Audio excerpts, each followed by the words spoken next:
Hi, I'm Bill Kristol. Welcome to Bulwark on Sunday. Very pleased to be joined today by my old friend, former colleague at the Weekly Standard for a few years, and then ever since at National Review. I All wouldn't of you say colleague, Bill. You were the boss. You were the big kahuna, and I was a minnow, and you were I think great. of you as more a mid-sized fish, at least, maybe a trout or something. Anyway, what has written so well for National Review for so many years on politics, but also a very distinguished music critic, mostly at the New Criterion, but also at National Review on your impromptus there. Everyone should read you at National Review, read your impromptus, follow you on Blue Sky and X, and that will guide people to your writings, or just follow me on Blue Sky and X, and I link to you enough that they can find your stuff. What do you find about Blue Sky and X, incidentally? So X is the old Twitter. You and I were on it for several years. You were on before, I think, but do you get much response these days from Blue Sky as from X? I think you do what I do and post on both, right? Most of the time. It's an odd thing. I have many, many more followers on X than on Blue Sky, and I have more so-called engagement on Blue Sky. I have a relative handful of followers on Blue Sky, but they seem to want to talk, which is very nice.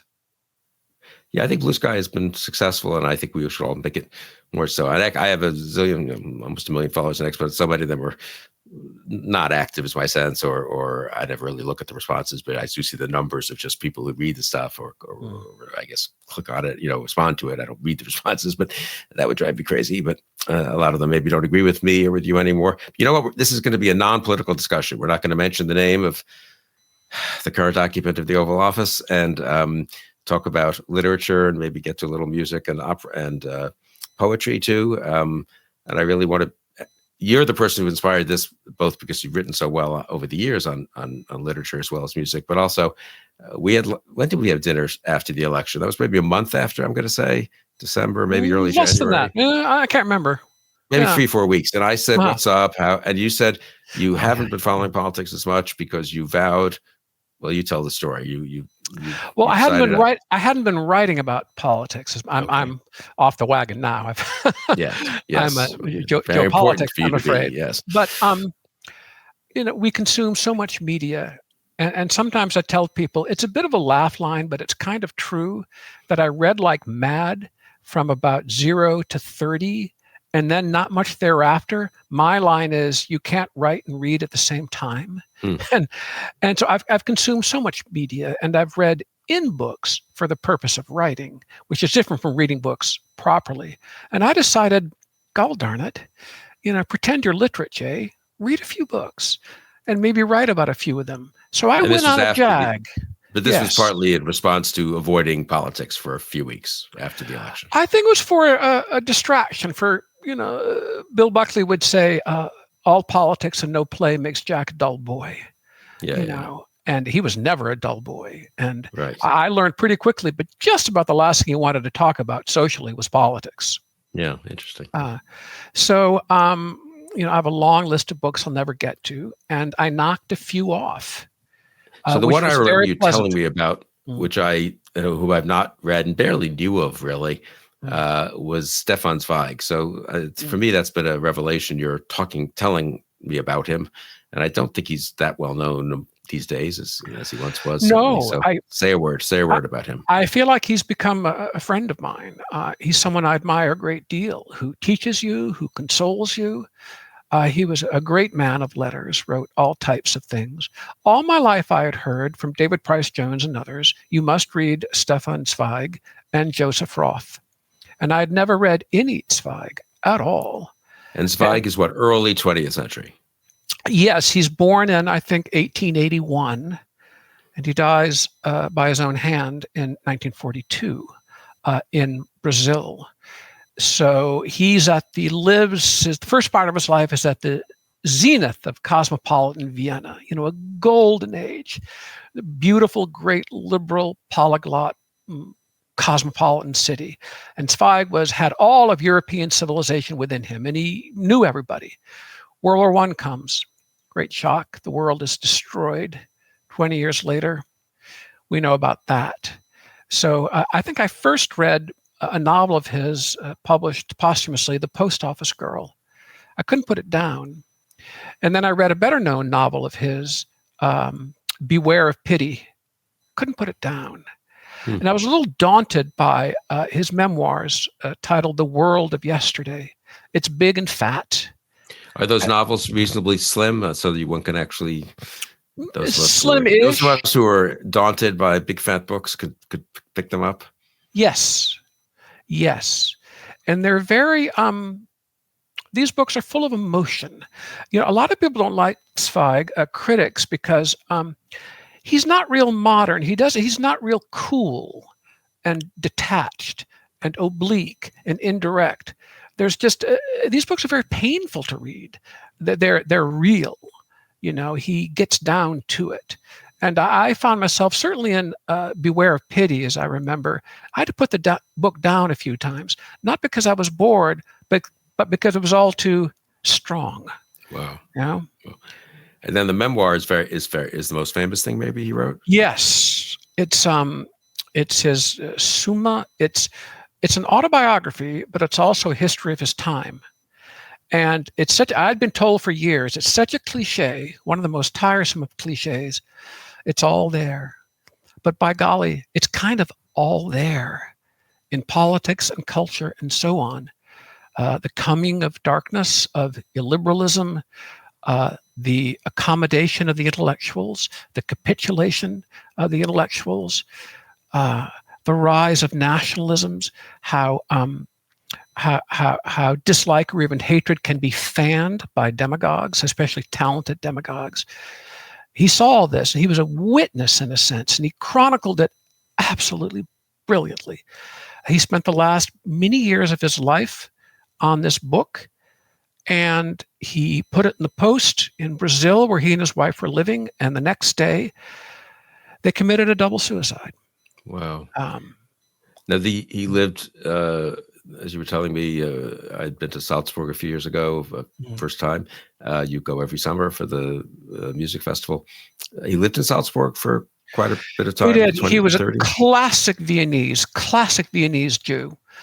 After World War I, he couldn't bear to return to Vienna because of what he said. He said, let me try somewhere else. Little tiny provincial Salzburg, a quiet place in which to work, way out of the way. The festival, I guess, hadn't started yet. It was tiny. It became famous. Right. But he lived there and he wrote, and he lived on the Kapuzinerberg, up on a mountain, or a very high hill. And he could see with his naked eye Berchtesgaden, the Eagle's Nest, where Hitler was building his place, with his naked eye. And it's true. I mean, it's only about 20 miles away. Yeah, one forgets how far, I forget at least how far west Austria how close it is to southern Germany, right? Or Berchtesgaden is just over the border. And by the way, this is a diversion. So I guess it's 20 minutes away. And I've been to Salzburg every summer since 2002. A lot of people take excursions to the Eagle's Nest. I'll never go. And I guess it's a personal issue, and plenty of people do. I just don't want to. Want to. But yeah, Zweig lived there, and he got out rather early. He exiled himself to London long before the Anschluss. And you're telling me a story. So the Anschluss is like 38, but you're telling me a story of him walking along the main street in Salzburg. Yeah, he tells a story in his autobiography. He's simply on the street in little Salzburg. I mean, it's so little. I mean, you see everybody, and he sees a longtime friend, someone he's known from Vienna, I think, since his youth. And the guy just cuts him off, just ignores him in the street. And the next day, he calls on Zweig at home, with no agenda, no reason. It's very unusual for this fellow to do that. And Zweig worked it out, that he had noticing that the other guy, his back was turned to him. And he thought he'd sort of make up for it by visiting Zweig at home. And that lets Zweig know, it's become dangerous to be seen conversing with Jews in the street. Wow. He left not long after Salzburg. And by the way, Zweig was, you don't ignore Zweig in the street. He was a huge celebrity. He's one of the most famous writers of the day. And according to some assessments, I guess, or evaluations, he was the most translated living writer in all the world. He was very rich. And his family was well off too, but he made a lot of money himself. And he was the last, or one of the last, collaborators with Richard Strauss in opera. Well, different world, huh? Yeah. And I guess that's sort of the point of the autobiography. Yes, that's the point of it. And the fragility of civilization, how quickly it can all go wrong when everything seems secure and eternal. It's not. It is one of the great themes. Mona Sharon, our mutual friend and former colleague of yours at National Review, now a colleague of mine at the Bulwark, said she's reading the autobiography on your recommendation, but I haven't had a chance to really ask her how far into it she is and if she's enjoying it as much as you told her she would. I asked Mona many, many years ago. I used to ask people, it was a favorite question of mine, why are you a conservative, or how did you become a conservative? I've gotten so many interesting answers. And Mona said, I was aware from a very young age of the fragility of civilization. How can all go wrong? And very quickly. And she knew this from, reading about the Third Reich and the Holocaust and so on. Yeah. So what do you think? If one wanted to begin Zweig, which I still haven't, and I should, I mean, one of the novels or the big book? The World of Yesterday. The World of Yesterday. The World of Yesterday. Yeah. It's just translated into English. I don't have to dust off my 1 year of college Sherman. Okay, good. Yeah. And it's a brilliant pen. I mean, Zweig is such a stylist. And he knew everybody, Bill. He knew all the writers of Europe and all the composers, all of his contemporaries, and he was a big deal among them. And you learn a lot from this book. It's a beautiful book. He loved America. He came to America on the strength of Walt Whitman. He was so enthralled with Whitman. He wanted to see Whitman's country. And he went to a hotel here in New York. And this poor, I can imagine that there's this poor Italian immigrant desk clerk. And Zweig, this clueless Viennese intellectual, says, can you tell me where Walt Whitman is buried? Didn't get much help there. Yeah. They couldn't Google that back in those days. Well, people should Google your excellent piece or pieces, I can't remember, on Zweig from when you were discovering him and writing him and on my Jag. Helping bring others along on your Jag, which is a real good deed that you did, incidentally, I think. And did you get much response on Zweig, or is it a little too exotic to have a mass? Lots. It's interesting. It's interesting. People have an appetite for this kind of thing. Yeah. It shouldn't surprise me anymore because it's pretty predictable and regular. Is that right? Yeah, I find that people underestimate how much there's a certain class, at least, of people in America who. I loved you on Longfellow the other day, Oh, thanks. Yeah, that's an interesting a poet who, in his case, who really was not fashionable among the critics after a certain point. But worth, what do I know? But it seems to me worth rediscovering. But that's heavens, yes, another conversation. Last week, someone whom you were a huge admirer of and wrote about very well and several times over the years, Mario Vargas Llosa, passed away in Peru at pretty advanced age, I think. 89. 89, yeah. Tell us about him, and did you know him personally? No, wish I had. I know his son Alvaro, who is a wonderful classical liberal and writer. But Mario was, I call him Mario as though I'm intimate with him. He was sort of the one who got away. I was saying in my column the other day that I am not a chaser of people, of things, and so on. I'm just not. And I don't chase interviews. I can take no for an answer. If you tell me no, fine, I'll go on to the next one. There are plenty who are willing, But Vargas Llosa, and so there are two who have gotten away. One is Jack Nicklaus, the great golfer. I made a run at him maybe 2-3 times, which is not real dogged, but for me it is. And Vargas Llosa, I had an opportunity to sit down with him at the Salzburg Festival. He went every year with his family for many years and stayed at the Soccer Hotel, the main hotel there.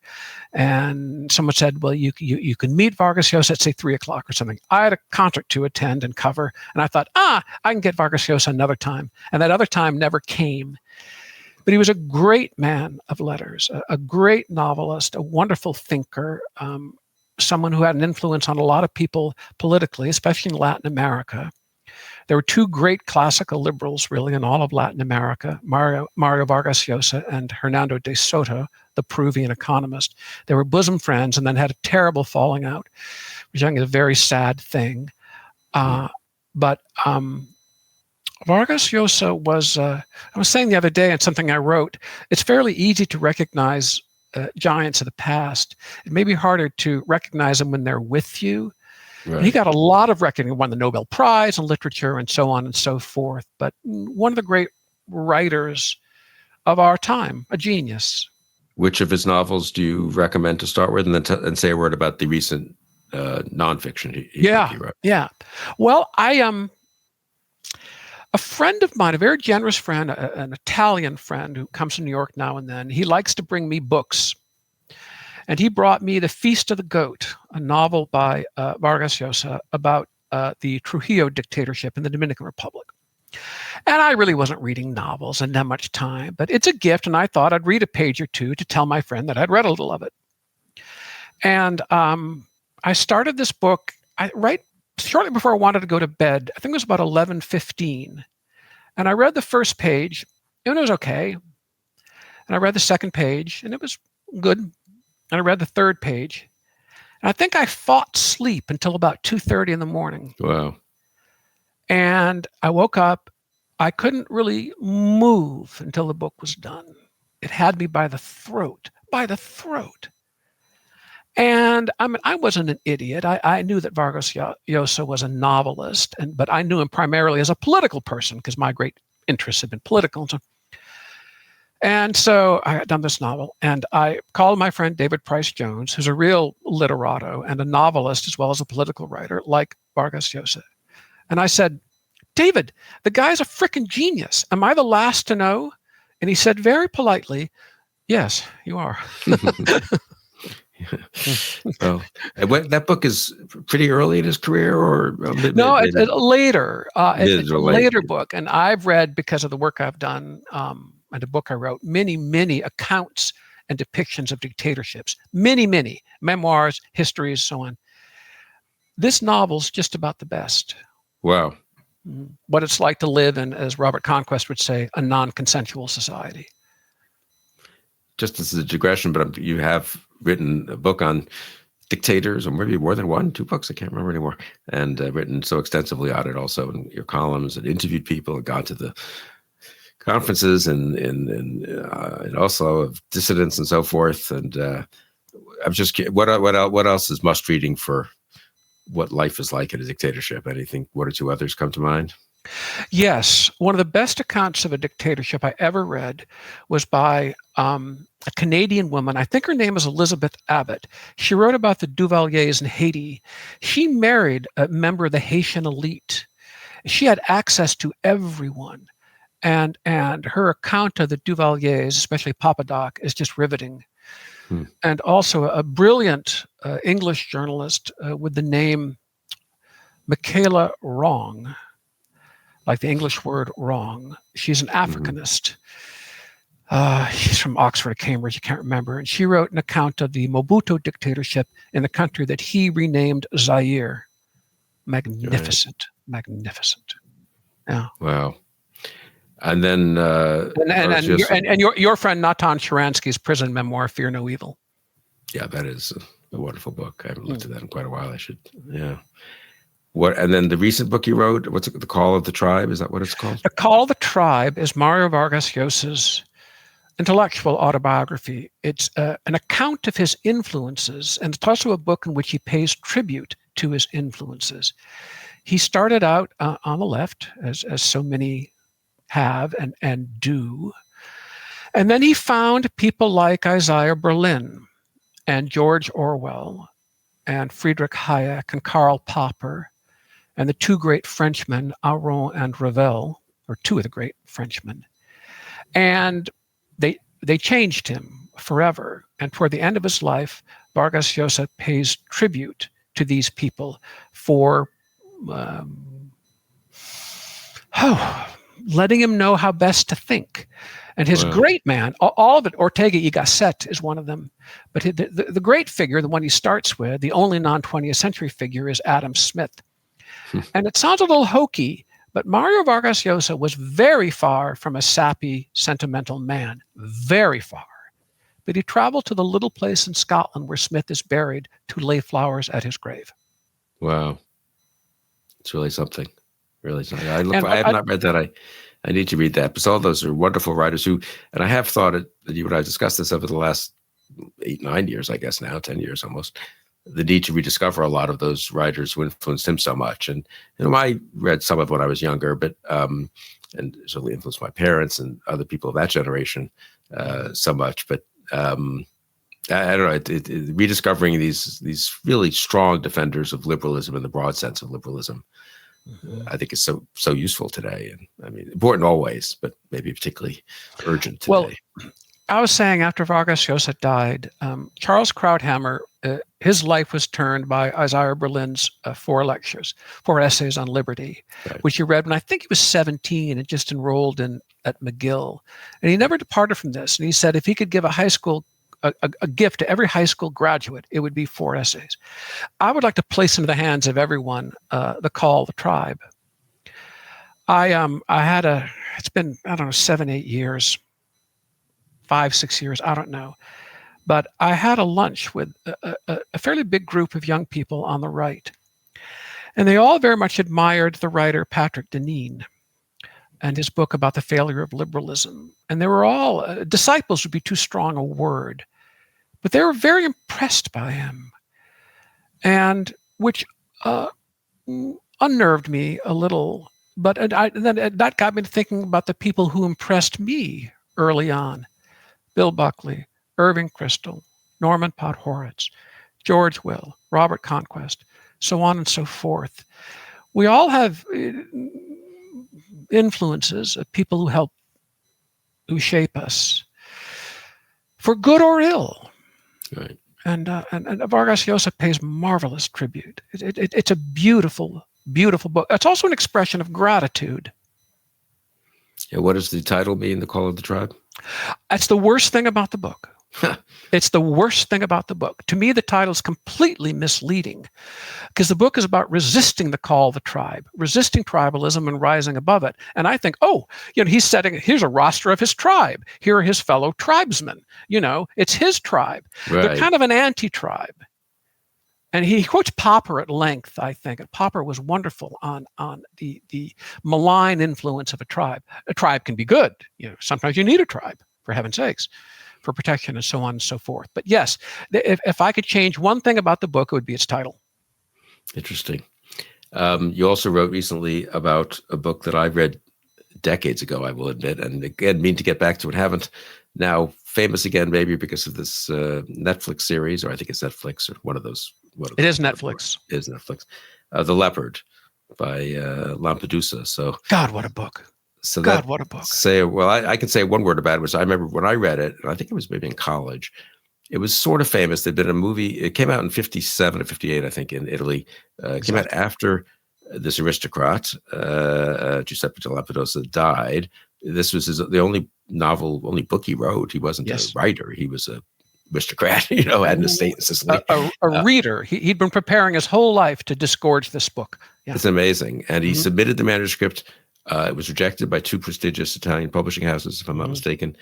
He passed away, and then it was printed a year after his death and had a massive success in Italy and translated throughout Europe. And here in the U.S., I think it wasn't that well known here in the U.S. until the movie came out in 1963 with Burt Lancaster. Kind of an odd casting, but anyway, I haven't seen that also in 50 years, so I have no idea how that would stand up. Anyway, it was kind of a cult. 2 foreigners are in it as the leads. They're dubbed Burt Lancaster, the American, and Alain Delon, the Frenchman. It's an Italian movie, but the 2 of them are dubbed. Weird, huh? Yeah, it's right. I should go look at it. It'd be an interesting thing to compare it to the current Netflix series. Anyway, I do think the book. It's a masterly film. Yeah. Is that right? Okay, I hear. The book's always been, I think, a little bit of a cult. I don't think it was very hugely known in the 70s, 80s, 90s. Cult is right. But kind of among some very much sort of respected or even adored, kind of. Anyway, say a word about the book, say a word about the Netflix series. Had you read it years ago or no? In class, in college, Italian class. Had a marvelous teacher who's today a dear friend of mine, Maria Rosaria Vitti-Alexander. And her love for the book wore off on us, and I lapped it up like milk. Now, I must say, I told her this later in life. I did read it side by side with an English translation. Wonderful. But it's a book about the Risorgimento and the giving way of the aristocracy to the new Italy, and the kingdom of Sicily to this new country dubbed Italy. And the great famous line from it is, everything must change so that everything can stay the same. Slightly mysterious. I take it to mean you better accept liberal reforms or the hard men will come and break everything. Right. But the book has a certain nostalgia for the old regime as well. Oh, right? very my much memory. So. Yeah, Very it's about the author's great grandfather, who was the Leopard. This is what the prince of in real life, the Prince of Lampedusa. In the book, it's the Prince of Salina. He's called the Leopard because that's the symbol on his crest. Now, I'm no zoologist, but a gattopardo in Italian is really what we would call a serval or an ocelot, rather than a leopard. That's picayune. And so it's probably wise of them to call it the Leopard. On the other hand, it's much wiser. Ocelot, right? Much wiser. Yeah. It's what they have in Sicily and North Africa, or did have. Now, this is a kind of book you can approach from many angles. People like you, intellectuals, Mansfield students, you will mine the book for its philosophical insights, its politics, and so on. But also, it's a rip-roaring story about love and sex and human relations and broken hearts and satisfied hearts. And it's just intellectuals like this book a lot, but so do just plain readers who want just a fabulous story. And the TV series? Oh, marvelous. Really? Marvelous. I don't know really the terms for today. It's a TV series. It makes me think of Norman Lear and all that. And what do you call it? I don't know. I don't know. There's 6. To me, it's a grand, old-fashioned movie in 6 parts, 6 installments. That's on good. Netflix. But it has all the bells and whistles. It's epic, and it is beautiful. It is. Now, it takes great liberties, and good for the makers of this. I'll call it a movie. They're honest enough to use the words based on the Leopard, but it's still Leopard-like enough for my taste. And it's the Leopard, the novel or novella. Some people prefer to call it a novella. It's shortish. It is a genuine work of art, literary art. I would say that this movie, I'm calling it, is a work, dare I call it a cinematic work of art as well. It's enchanting. Sicily has never looked better. It's so alluring. You can smell everything. The people are beautiful and beautifully shot. And the pain is, there's a lot of love and enthusiasm and warmth in this story, but great pain and horror. And it doesn't spare the viewer anything. There's a lot about class, and it's just marvelous. Marvelous. Does justice to Lampedusa. I think he'd say, who added all this crap? But at the same time, good. Well, to reform, what is it? You have to change to survive, use his own words on him. Or flourish. No, I mean, some truth. I used to be a kind of stickler. I don't like this movie. It takes liberties, but at some point, when also, and if it pretends not to take liberties, it shouldn't take liberties. But at some point, one also has to say it's a different genre. Some things work on print and on the page, and don't work visually. And I've become more liberal in my willingness to like both a novel or a play, for that matter, and then like the movie or television adaptation of it. Is that you too, or not? Or maybe you were never a stickler. I think of it. No, I was, but I think of a musical term or a term used in music, a paraphrase. Liszt would write things, piano fantasies on operas and ballets and so on. He'd call them paraphrases. That's nice. This is not the real thing.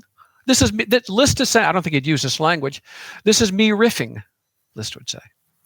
I mean, we should have a separate conversation on music, and you had a terrific review of the new Met performance of Figaro, which I hope to go see live at HD on next Saturday. Okay. But You saw it live in person there at the Met. But, one thing that liberated me a little from my maybe excessive literalness and wanting works to be exactly as they were. And generally, I still have that attitude, and I still like, for example, I think the original instruments revolution in classical music was a good thing mostly. It can get carried a little too far, perhaps, and there's a place to hear modern orchestra, modern forces, the size of the modern orchestra playing some of these older works. But it's also very interesting to hear them the way Mozart would have heard them, right? Was to discover something I was so ignorant, of. Of course, Mozart and everyone else, Beethoven, wrote these concertos, which they spent a huge amount of, very important to them, very central to their work. And then they leave parts of it to be improvised, right? Yeah, the cadenzas sure. by the pianist of the day. And that's a sort of a nice gesture towards, this isn't 100% unchangeable. Right. The operas, I guess, are a little, well, the operas too, though, right? They add arias at different later performances. If there's someone who has a particularly high voice or something, right? You can choose your ornamentation, and depending on what your skills are. Yeah. Right. Yeah. So it's an interesting part, don't you think, of classical music, how much it is in the way to that. I guess Beethoven, I'd have to look this up. I think he was at least one of the first composers to start writing out cadenzas. Frankly, Right. he was so good at them. Yeah. He wrote his own, though I don't know that he insisted on that people play his cadenza. It was sort of what he would do as a pianist performing his own concerto, I think. Yeah, but maybe I have a little story to tell you about Joshua Bell, the Hoosier violinist. He had played the Beethoven concerto one night, and people were congratulating him on his playing and so on. And I said to him, he had written his own cadenzas for the first movement and the last movement. And I said, great cadenzas, which I meant. And he was so pleased by this because that came from him. Of course, the playing is all him as well. But it's part of should be part of. It should be an item in a performer's toolkit. Oh, let me give you a story. Good. A friend of mine from long ago in Ann Arbor, my hometown, he was chairman of the piano department of the University of Michigan. He told me about the time he was a student, and he turned pages for Myra Hess, the great Dame Myra Hess, the British pianist. And Hess, in those days, in her last year, she used sheet music. She was worried about memory lapses. She was a great pianist. So they had a quick conversation in the green room beforehand. And Dame Myra says to my guy, so what are you working on? And he names a Mozart concerto. And Dame Myra says, oh, great. Whose cadenzas are you using? And my guy gulps and says, well, I've written my own. And Myra Hess says to this 20-year-old the following words, oh, that's wonderful. I'm not gifted that way. I've always I don't know anything about, I'm not capable of judging really these different pianists as you are, but I've heard some of her performances on records we used to say, CDs, or now on YouTube. But she was, if I'm not mistaken, I always liked her because I think I'm sure I have this a little wrong. She performed every week, every month. I don't know, during World War II. Does this ring a bell? On the BBC, I think. I think live in London, but maybe it was also carried on the BBC for the British people, sort of, to give them during the Blitz. Yeah. During the Blitz. Am I right that this was sort of famous at the time? And she very famous. Very famous. Some risk to herself. Oh yes, windows were blown out. Absolutely. Yeah. It was a great. It was a great thing, near heroic thing, and it meant a lot to people. It meant a lot for their morale. And Hess, she played on the series herself, but she was the organizer and the mover behind this series. I knew there was. Yes. Maybe that's a good note. Patriotic person and a noble woman. Yeah, that's a good note to end on in the current moment. I will we'll get back and have a music discussion and a poetry discussion sometime soon. But I'll end with Mozart, just out of deference to Mozart. And you wrote in your review, you have a wonderful quote of a friend of yours. You took a friend of yours to Figaro. My dear friend Hirsch Patel, who was at the time captain of the University of Michigan golf team. This is long ago. And there was a performance of the Marriage of Figaro, I think at the Power Center, maybe in my hometown, Ann Arbor. And I took Hirsch. The orchestra played the overture, and he turned to me in a whisper and said, that's the best thing I've ever heard. And I thought, well, it's kind of a shame because it's all downhill from there. Right. I mean, he could listen to music for the next 50, 60, 100 years and never get better. Yeah, you said the piece maybe the best. You didn't say it to him, but you thought of saying to him, maybe probably the best thing you'll ever here. Yeah, there's some kind of... Yes, it's but of course Mozart had many, many more. They were just falling out of his pocket. No, I know. And falling out of his pocket. Is the overture better than the concluding, extremely long ensemble to Act 2 of Figaro? I don't know. That's no, nothing in the world is better than that. Nothing that's sort of world. Nothing in the world is better than the finale of Act 2, so to speak. Yeah, it's a great thing. I'll quote to you Riccardo Muti, with whom I've done several podcasts. His two favorite operas are Così fan tutte and Falstaff. But he agreed with me, at least upon being pressed, that Così fan tutte was flawed. But he was quick to say, but The Marriage of Figaro, I don't do accents, I'll just say it my way, is perfect, he said. Yeah. Perfect. Yeah. And inspired Richard Strauss to write Der Rosenkavalier, which is his Viennese Marriage of Figaro. Yeah. A good note to end on. We've avoided the topic we spend most of our days correctly obsessing about, I'm going to say, but it was great to get away from it for 35 minutes here on a Sunday. And Jay, thanks so much for joining me today. Thank you for being Bill Kristol. No, it's been great to have you here. You are a chip off of both of your blocks. Well, that's so nice of you to say, and I appreciate it. And thank you all for joining us on the Bulwark on Sunday. Hey, YouTube fam, if you want to support the Bulwark, the best way to do it is by becoming a YouTube Bulwark Plus member. The Bulwark is truly independent. We have no corporate overlords. We're not settling any dumb lawsuits with Trump. By joining, you help support our work, and you can get a bunch of perks right here on this platform. Ad-free content, bonus videos, live streams, and some emojis of me, which I guess some people want. So come join, come hang out, become a Bulwark YouTube Plus member, and I'll be seeing you in the comments. So behave.